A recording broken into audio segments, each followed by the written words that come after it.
So here we are at WordPress.com, and in this first lesson we're going to show you how to sign up for a new WordPress.com account.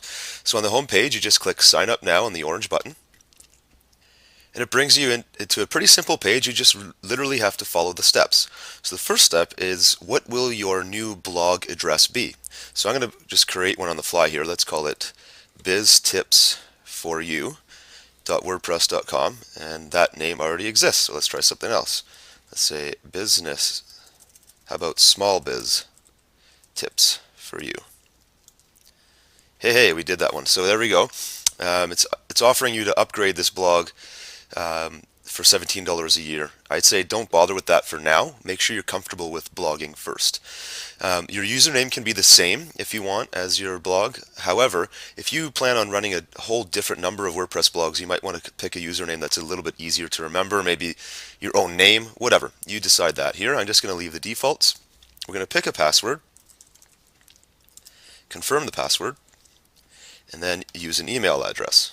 Once you've entered your email address, you can click this checkbox here that says subscribe to our blog to learn about new themes, features, and other news. You decide whether or not you want that. I don't want that, so I'm just going to click sign up. And if you're using Firefox, it might ask you if you want to remember that password. I'm just going to say not now. Then it says check your email to complete the registration. An email has been sent to whatever your email address is to activate your account. You have to go into your inbox as soon as possible. Usually it arrives right away. Sometimes you have to wait a few minutes. And you got to activate that account in order to be able to use it. You also have to do that within 2 days. Otherwise you'll be forced to sign up again. However, just before you go in to check your email, you could put some additional information about yourself here.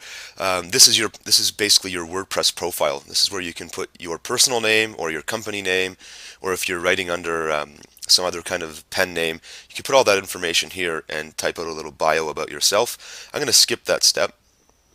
So I just went into my email inbox. I clicked the little link that they gave me to register, to complete my registration.